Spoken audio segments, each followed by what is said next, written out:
जब मैंने अपनी ये करंट अफेयर स्ट्रैटेजी के ऊपर वीडियो बनाई थी, तो मैंने ये कभी नहीं सोचा था कि it would reach to 10,000 odd people and this amount of love and respect I will be getting from all you people. पर तुम सबके क्वेश्चंस और कमेंट्स पढ़ के मुझे ये चीज़ समझ आई कि we all are struggling through the same confusion. तो I decided to make this video out of all the common doubts जो भी तुम लोगों के उस पर्टिकुलर वीडियो को देखने के बाद आ रहे थे। एंड मुझे लगा कि एक ही जगह के ऊपर सारे डाउट्स के आंसर्स अगर मैं इकट्ठे कर दूंगा तो this will help you people and this is my way of showing gratitude to each one of you जिसने भी उस वीडियो को सपोर्ट किया एंड जिसने भी उस वीडियो के ऊपर इतना रिस्पेक्ट और लव शो किया। तो हम एक काम करेंगे, हम एक एक करके सीक्वेंस के अंदर सब क्वेश्चंस देखेंगे and I will tell you कि मैंने जो भी चीज़ें उसको कैसे डील की थी, जो भी प्रॉब्लम्स आप लोग फेस कर रहे हैं। तो जैसे सबसे पहले चीज़ यही है कि कौन सी एप्लीकेशन को यूज़ किया था नोट्स बनाने के लिए। तो इसका आंसर है वन नोट बाय माइक्रोसॉफ्ट। तो यहाँ पे बच्चे मुझसे पूछते हैं कि वेदर इट वॉज फ्री या फिर पेड वर्जन। तो जो मेरे पास था that was a paid version. तो it use to cost me somewhere around 200 rupees per month.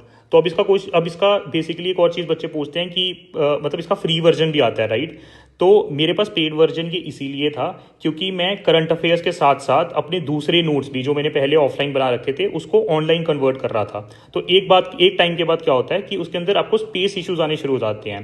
तो जब तक आपके पास वो स्पेस अवेलेबल है तब तक आप उसको फ्री वर्जन यूज़ कर सकते हैं। एंड अगर आपको सिर्फ और सिर्फ करंट अफेयर के पर्पज से इसको यूज़ करना है तो आई थिंक आप सबका फ्री वर्जन जो होता है उससे भी काम हो जाएगा। तो नेक्स्ट क्वेश्चन अगर हम देखते हैं, नेक्स्ट चीज़ थी कि can I make offline notes. तो ये चीज़ मुझे बहुत बच्चों ने पूछी है कि जैसे कि हम अभी ऑनलाइन नोट्स नहीं बनाते हैं तो हम ऑफलाइन में ही कंफर्टेबल हैं। तो मेरा आंसर इसके अंदर है येस, हम उसको बना सकते हैं। देखो, हमारा चैलेंज या फिर हमारा गोल इसके अंदर नोट्स बनाना तो है ही नहीं है। आर गोल इज़ वॉट, हमारा गोल इसके अंदर ये है कि हमें क्वेश्चंस को सॉल्व करना है और क्वेश्चंस को सॉल्व करने के बाद उसको ऑर्गेनाइज करना है। उसको हम ऑनलाइन भी ऑर्गेनाइज कर सकते हैं, हम उसको ऑफलाइन भी ऑर्गेनाइज कर सकते हैं, that is not an issue. हमारा पर्पस को याद करना है। हम अगर ऑफलाइन उसको ऑर्गेनाइज करके कर सकते हैं और हम याद करने में कंफर्टेबल है तो इसमें कोई प्रॉब्लम नहीं है। हम ऑफलाइन भी ये पर्टिकुलर चीज़ को कर सकते हैं एंड ऑफलाइन भी। देर आर मेनी स्टूडेंट्स जो मुझे हर रोज सेंड करते हैं कि अब हमने ये नोट्स बनाए हैं to make me check those notes. तो ऑफलाइन भी ये पर्टिकुलर चीज़ पॉसिबल है। मैंने भी एक टाइम पे ये ऑफलाइन से ही स्टार्ट किया था, उसके बाद I shifted it to online. तो अगर हम नेक्स्ट क्वेश्चन देखते हैं तो नेक्स्ट चीज़ हमारे पास आती है कि अब इसको रिवाइज कैसे करना है।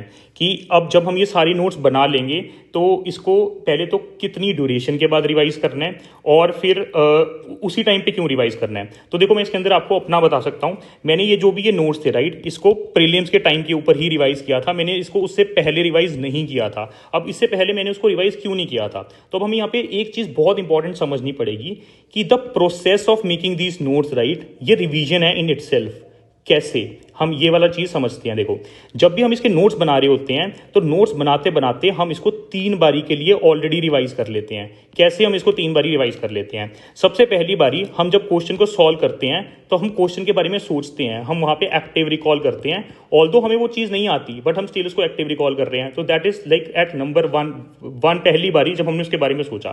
फिर मोस्ट लाइकली हमारा ये जो क्वेश्चन है वो गलत ही होने वाला है। क्यों गलत होने वाला है? क्योंकि अभी हमने इसके बारे में कुछ बहुत ज्यादा पढ़ा नहीं है। तो तब हम इसकी एक्सप्लेनेशन को पढ़ेंगे, राइट। जब हम इसकी एक्सप्लेनेशन को पढ़ेंगे कि क्या क्या इसकी सही डिटेल्ड एक्सप्लेनेशन है, कैसे करना था, तो that is the second time when we have revise this particular thing. And फिर थर्ड बारी जब हम उसको नोट डाउन कर रहे हैं वही इंफॉर्मेशन को, हमने तब उस इंफॉर्मेशन को रिवाइज किया है।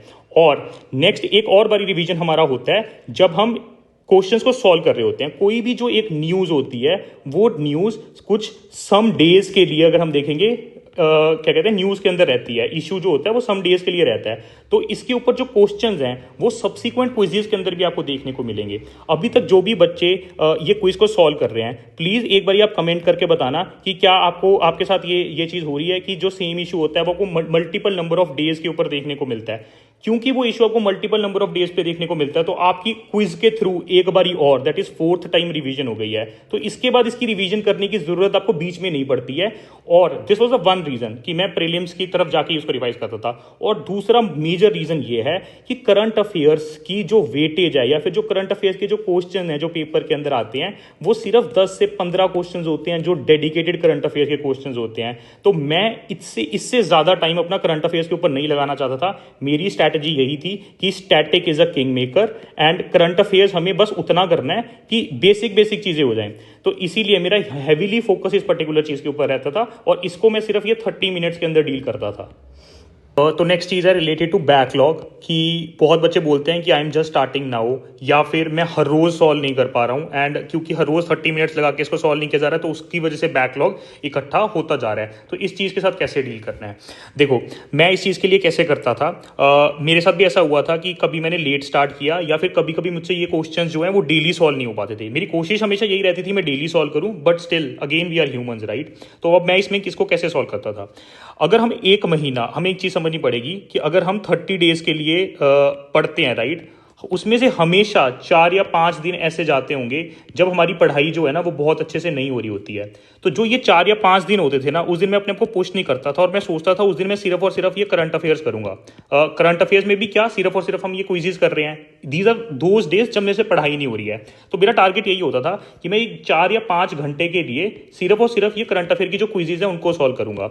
अब अगर हम ये चीज़ सोचें कि हम 30 मिनट्स लगा के एक पर्टिकुलर चीज़ को सॉल्व कर रहे हैं राइट, एक उसको सॉल्व कर रहे हैं, और अगर हम इसके अंदर 5 घंटे दे रहे हैं तो हमने 10 दिन की 10 डेज की क्विज़ेस को सॉल्व कर लिया है।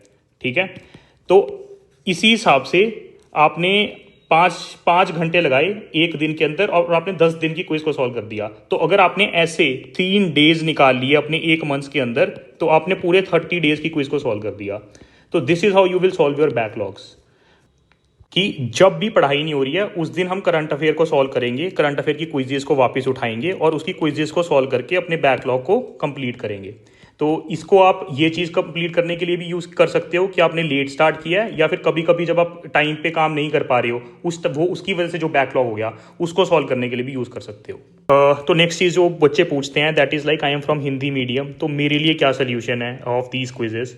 तो देखो सबसे पहले इसके अंदर जो पॉसिबल सोल्यूशन है, this could be Drishti website. Why am saying this could be Drishti website, मैंने यहाँ पे इसको नेवर ट्राइड माई सेल्फ, मैंने खुद से ये चीज़ कभी भी नहीं किया है। This is suggested to me by some students जिन्होंने शायद इसको ट्राई किया है, एंड दे सेड कि यहाँ पे शायद 5 क्वेश्चन होते हैं पर डे, तो इंस्टेड ऑफ 10 यहाँ पे 5 क्वेश्चन मिलते हैं उसी फॉर्मेट के अंदर। This could B one of the solutions, but still मेरे पास इसका कोई बहुत अच्छा सोल्यूशन अभी नहीं है। इफ़ कोई भी हिंदी मीडियम का स्टूडेंट है उसके पास कोई भी एक अच्छा सोल्यूशन है इस पर्टिकुलर चीज़ का, तो प्लीज़ आप वो चीज़ को कमेंट में डाल दो। I will like make sure कि बाकी सब बच्चे जिनको भी ये डाउट है राइट, वो पर्टिकुलर चीज़ उन तक पहुँच जाए। तो मेरे पास इसका कोई सोल्यूशन नहीं है। मेरे को ये चीज़ भी अगेन बच्चों ने बताई है, and that is what I am sharing over here. Next चीज़ जो बेसिकली ये मुझसे बहुत ज़्यादा लोगों ने पूछा है कि कितने मंथ्स के लिए हमें ये करंट अफेयर वाली चीज़ को करना है, तो इसका आंसर देखो मैं 10 मंथ्स के लिए करता था, that is from July to April. ठीक है, ये जुलाई मीन्स एग्जाम का पिछला साल, और ये अप्रैल मीन्स जिस साल एग्जाम हो रहा है उसके अप्रैल तक। ठीक है, और मैंने यही 10 महीने क्यों चुने थे राइट, क्योंकि मेरा टारगेट था कि मुझे 3000 क्वेश्चंस करने हैं करंट अफेयर्स के। 3000 क्वेश्चंस का मतलब ये है कि अगर हम 300 क्वेश्चन कर रहे हैं तो हमें मोटा मोटा 10 महीने के लिए करंट अफेयर्स करना है, और इससे ज़्यादा मेरे को नहीं लगता था मुझे टाइम स्पेंड करना चाहिए करंट अफेयर्स के ऊपर। That is why I chose this 10 months, जुलाई से अप्रैल, एंड 3000 क्वेश्चंस। फिर नेक्स्ट चीज़ जो बच्चे मुझसे पूछते हैं कि हमें जो भी इनसाइट्स की जो साइट है राइट, उसके ऊपर क्विजेज भी अवेलेबल है, और फिर उसके ऊपर पहले डिस्क्रिप्शन भी अवेलेबल है। ठीक है, डे वाइज, तो हमें इन दोनों को पढ़ना है, या पहले डिस्क्रिप्शन को पढ़ना है फिर क्विज को सॉल्व करना है। तो मेरा आंसर इसके ऊपर है no. Why answer is no, देखो अगर हम पहले डिस्क्रिप्शन को पढ़ेंगे और फिर क्विज को करेंगे, सबसे पहला लॉस जो हमारा है वो टाइम का लॉस है। अगर हमें अभी 30 मिनट्स लग रहे हैं तो वो 60 मिनट्स हो जाएंगे। ठीक है, सबसे पहली चीज़ ये है। दूसरी चीज़ जो हम यहाँ से सीखना चाह रहे हैं इस पूरे प्रोसेस से, दैट इज़ अनसर्टनिटी को डील करना, जो हम कहीं और नहीं सीख पा रहे हैं। ये जो अनसर्टनिटी की डीलिंग है राइट, अगर हमने पहले डिस्क्रिप्शन पढ़ ली तो ये अनसर्टनिटी की डीलिंग हम नहीं सीख पाएंगे। This is the second loss, और मेरे ख्याल से ये ज़्यादा बड़ा लॉस है अनसर्टनिटी की डीलिंग को ना सीख पाना। ठीक है, तो क्योंकि प्रीलिम्स के पेपर में भी ऐसी होने वाला है, अगेन 25 क्वेश्चन को छोड़ के जो रेस्ट ऑफ द क्वेश्चन होने वाले हैं 75, वो सारे के सारे आपको ऑन द स्पॉट सॉल्व करने हैं।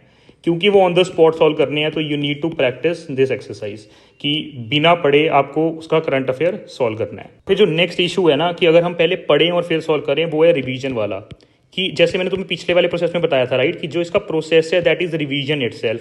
तो जब हम उसको एक्टिव रिकॉल कर रहे हैं, उसकी एक्सप्लेनेशन पढ़ रहे हैं और फिर उसके नोट्स बना रहे हैं राइट, उस केस के अंदर क्या होगा, उस केस के अंदर हम 3 से 4 बार इसको रिवाइज कर लेंगे। बट अगर हमने पहले पढ़ा और फिर क्वेश्चंस को सॉल्व किया तो हमारे मार्क्स जो हैं वो तो ज़्यादा आ जाएंगे, लेकिन जो रिवीजन है या फिर जो रिटेंशन है वो कम हो जाएगा। तो इसीलिए ये प्रोसेस को उल्टा करना है, रिवर्स इंजीनियरिंग करनी है इस पर्टिकुलर चीज़ के ऊपर। ऑल्सो बहुत सारे बच्चे मुझे यहाँ पे बोलते हैं कि हमारे जो मार्क्स हैं ना, वो मार्क्स हमारे कम आ रहे हैं, ठीक है। तो ये भी एक चैलेंज बच्चे फेस करते हैं, लेकिन बहुत बच्चों के मार्क्स शायद अब ठीक हो गए हैं।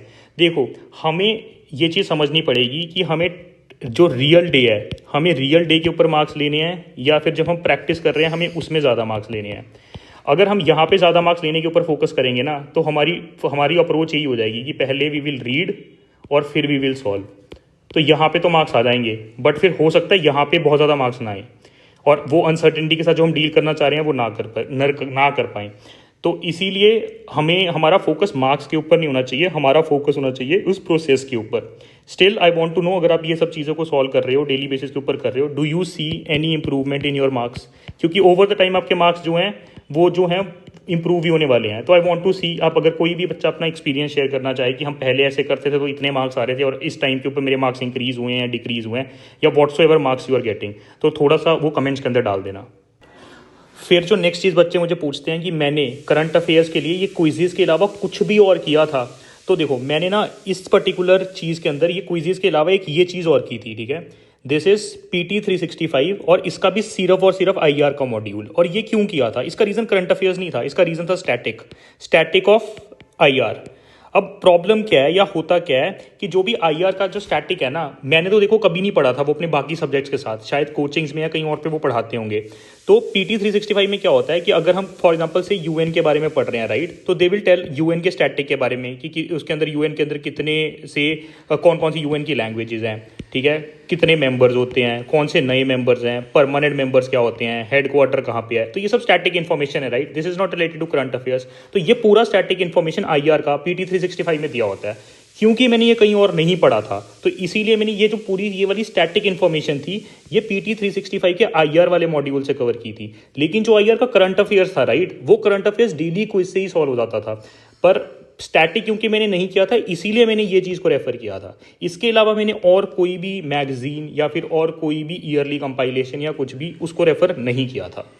Also this is for the information of every one. काफ़ी लोगों ने मुझे मेंस के करंट अफेयर्स और मेंस के नोट्स कैसे करने हैं इस पर्टिकुलर चीज़ के बारे में पूछा था। तो इसके ऊपर द स्टेटस इज कि these both the videos are in progress, I will be coming out with both of them सून।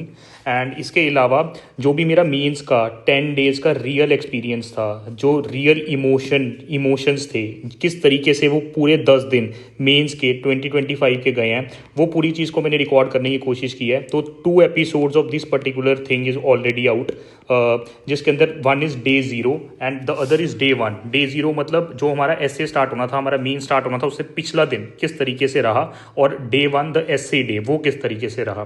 तो दिस विल, जिन भी लोगों ने अभी तक मीन्स नहीं दिया है या जिनको कोई भी आइडिया नहीं है कि जब भी लोग आके बोलते हैं कि जो वो मीन के 10 दिन होते हैं that are very very difficult, तो what happens during those 10 days and what as an aspirants we people feel during those 10 days.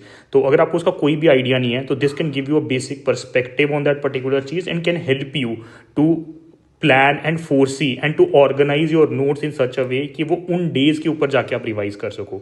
तो this could help you people. अगर आपको ठीक लगे तो आप ये चीज़ देख सकते हो। This is present on my channel और मैं इसका लिंक डिस्क्रिप्शन में भी डाल दूंगा।